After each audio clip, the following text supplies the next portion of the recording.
Franz Di Piero n'est pas un joueur qui parle pour meubler l'antenne. Quand il s'exprime, surtout sur une radio de référence comme Radio Caraïbe, chaque mot pèse, chaque silence dit quelque chose, chaque phrase cache souvent plus qu'elle ne révèle. Et cette fois-ci, ce qu'il a laissé entendre dépasse largement le simple cadre d'une interview classique. Ce n'était ni une plainte directe, ni une attaque frontale, ni une déclaration polémique volontaire. C'était pire. C'était une vérité posée calmement, presque naturellement, mais qui a résonné comme un électrochoc dans l'univers du football haïtien.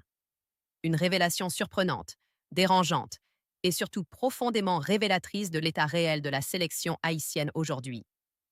Quand Franz Di Piero prend la parole, il parle en tant que joueur cadre, en tant que professionnel évoluant à l'étranger, mais surtout en tant qu'homme qui vit de l'intérieur les réalités du maillot bleu et rouge. Ce qu'il a confié sur Radio Caraïbe n'est pas une simple opinion personnelle. C'est un témoignage, un miroir tendu à toute une nation footballistique. Et ce miroir ne reflète pas uniquement des problèmes sportifs.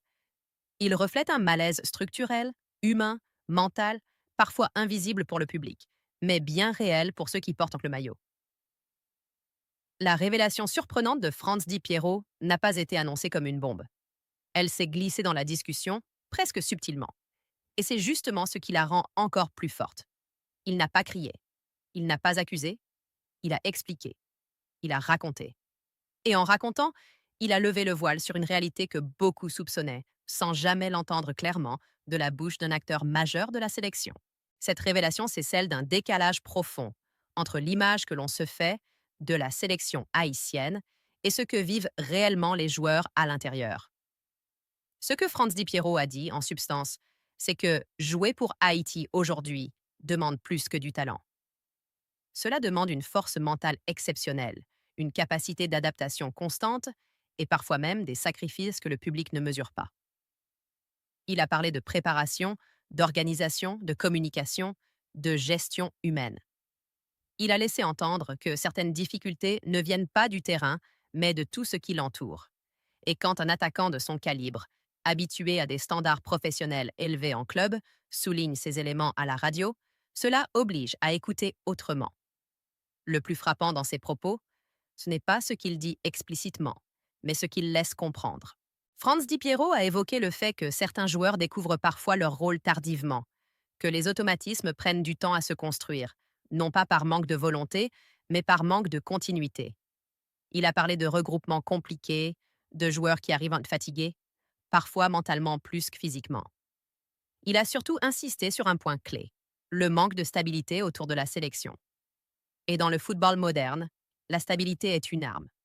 Sans elle, même le talent devient fragile. Cette révélation surprenante vient aussi bousculer une idée reçue très répandue. Beaucoup pensent que les difficultés de la sélection haïtienne sont uniquement liées au niveau des adversaires ou au manque de moyens financiers. Franz Di Piero, lui, parle d'un problème plus profond, un problème de structure, de vision à long terme, de continuité dans le travail. Il n'a pas attaqué directement les dirigeants, ni le staff, ni les coéquipiers. Il a parlé d'un système qui oblige souvent les joueurs à improviser, à s'adapter dans l'urgence, là où d'autres nations avancent avec des plans clairs et établis depuis des années. Pour Wetfoot, cette déclaration est capitale, parce qu'elle confirme une chose essentielle. Haïti n'est pas en difficulté parce qu'elle manque de joueurs talentueux. Elle est en difficulté parce que le cadre dans lequel ces talents doivent s'exprimer est instable. Franz Di Piero, en parlant de son vécu, met en lumière un paradoxe cruel. Haïti dispose aujourd'hui de joueurs qui évoluent dans des championnats compétitifs, qui connaissent les exigences du haut niveau, mais qui doivent constamment s'adapter à un environnement international beaucoup plus précaire que celui qu'ils connaissent en club. Et c'est là que la révélation prend toute sa dimension. Pierrot a expliqué avec une certaine lucidité que certains joueurs doivent dû parfois faire plus d'efforts pour s'intégrer à la sélection que pour performer en club. Ce n'est pas normal dans le football moderne. Normalement, la sélection doit être un cadre clair, rassurant, structuré, où le joueur se concentre uniquement sur le jeu. Or, selon ce qu'il laisse entendre, ce n'est pas toujours le cas pour Haïti. Et cela impacte directement les performances que sur le terrain. Il y a aussi une dimension émotionnelle forte dans ses propos. Franz Di Piero a rappelé son attachement au maillot haïtien, son respect pour le peuple, son désir sincère de réussir avec la sélection. Ce n'est pas un joueur détaché. Ce n'est pas un mercenaire du passeport. C'est un grenadier convaincu. Et justement, quand un joueur aussi impliqué exprime des frustrations, cela montre à quel point la situation est complexe. Il ne parle pas par lassitude. Il parle par responsabilité. Cette révélation surprenante pose également une question centrale.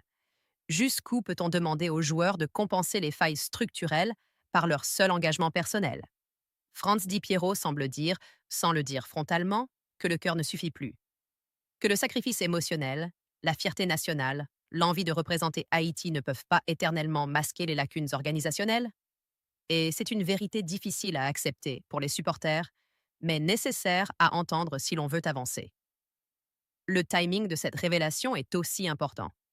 Elle intervient dans un contexte où Haïti cherche à se repositionner sur la scène internationale, à redevenir compétitive, crédible, respectée. Les propos de Pierrot arrivent comme un rappel brutal. Le chemin ne passe pas uniquement par les résultats, mais par la refonte de l'environnement autour de la sélection. Sans cela, même les plus beaux projets resteront fragiles. Ce que Franz Di Piero révèle sur Radio Caraïbe, c'est aussi la solitude parfois ressentie par les joueurs cadres, ceux qui sont attendus comme des leaders, des sauveurs, mais qui, en interne, doivent gérer des réalités beaucoup plus complexes que ce que le public imagine. Il a laissé entendre que le leadership en sélection haïtienne est souvent plus lourd qu'ailleurs, parce qu'il ne s'agit pas seulement de marquer des buts ou de bien défendre, mais aussi de rassurer, de motiver, de maintenir une cohésion malgré l'instabilité. Et cette instabilité, Wedfoot la connaît. Elle se manifeste par des changements fréquents, des projets interrompus, des dynamiques jamais totalement abouties. Franz Di Piero n'a pas utilisé ces mots, mais son témoignage les rend évidents. Il parle d'un football haïtien qui avance, mais toujours avec des freins. Et ces freins, ce sont souvent les mêmes depuis des années. Cette première partie du débat doit donc être comprise comme une mise en contexte. Franz Di Piero n'a pas attaqué Haïti. Il a parlé d'Haïti avec honnêteté. Et parfois, l'honnêteté fait plus mal que la critique directe. Sa révélation surprenante n'est pas une rupture. C'est un signal d'alerte, un appel à une prise de conscience collective. Pour Wedfoot, cette déclaration ouvre un débat essentiel. Non pas pour pointer du doigt, mais pour analyser, comprendre, proposer. Le football haïtien ne manque pas d'amour, ni de passion, ni même de talent. Il manque de cadre stable, de continuité, de vision claire. Et quand un joueur comme Franz Di Piero ose le dire publiquement, même de façon mesurée, cela signifie que le problème est réel, profond, et qu'il ne peut plus être ignoré. La suite de ce script ira encore plus loin. Elle analysera les conséquences directes de cette révélation sur l'avenir de la sélection, sur la gestion des joueurs cadres, sur la relation entre le public et les internationaux, et surtout sur la nécessité urgente d'un changement structurel. Car cette révélation n'est pas une fin, c'est un début de vérité. La révélation de Franz Di Piero sur Radio Caraïbe ne peut pas rester sans conséquences. Dans le football moderne, certaines paroles marquent un tournant, non pas parce qu'elles sont violentes, mais parce qu'elles sont justes. Et ce que Piero a exprimé avec calme et lucidité oblige désormais tous les acteurs du football haïtien à se positionner. Car une fois que la vérité est dite publiquement par un cadre respecté, elle ne peut plus être ignorée, minimisée ou rangée dans un tiroir. Elle devient un point de référence. Un avant et un après. La première conséquence directe de cette révélation concerne la relation entre les joueurs et l'institution. Franz Di Piero n'a pas parlé en outsider ni en joueur marginal. Il a parlé en tant que leader offensif, en tant que professionnel expérimenté, en tant que visage connu de la sélection. Cela donne à ses propos une légitimité particulière. Et cette légitimité rend impossible toute lecture superficielle. Ce n'est pas une frustration isolée. C'est un diagnostic. Et ce diagnostic pose une question simple mais lourde. Le cadre actuel permet-il réellement aux joueurs haïtiens d'exprimer leur plein potentiel international? Dans le football de sélection, la différence entre une équipe compétitive et une équipe fragile ne se joue pas uniquement sur la qualité individuelle. Elle se joue sur les détails invisibles. Organisation des regroupements, clarté des rôles, continuité du projet, communication entre staff et joueurs, gestion humaine des statuts. Ce sont précisément ces zones grises que Franz Di Piero a mises en lumière, en creux, sans accuser, mais avec une honnêteté qui dérange. Et désormais, la fédération, le staff technique et même l'environnement médiatique sont face à leurs responsabilités. Un autre impact majeur de cette révélation concerne la perception du public. Pendant longtemps, les supporters haïtiens ont jugé la sélection uniquement à travers les résultats. Victoires ou défaites, qualification ou élimination.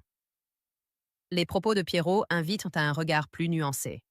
Il rappelle que certains matchs se jouent déjà en amont, bien avant le coup d'envoi, dans les avions, dans les hôtels, dans les séances d'entraînement écourtées, dans les ajustements de dernière minute. Comprendre cela, ce n'est pas excuser les contre-performances, c'est contextualiser. Et c'est essentiel pour construire une relation plus mature entre la sélection et son public. Cette sortie médiatique change aussi la position de Franz Di Piero lui-même. En parlant ainsi, il accepte implicitement un rôle encore plus exposé, celui du joueur qui ne se contente plus de jouer, mais qui témoigne. Et ce rôle est toujours risqué, parce qu'il peut être mal interprété. Certains y verront une critique déguisée, d'autres, une tentative de pression. Mais en réalité, il s'agit surtout d'un acte de responsabilité. Pierrot sait que sa carrière internationale est à un moment charnière. Il sait que les prochaines années seront décisives. Et justement pour cela, il refuse le silence confortable.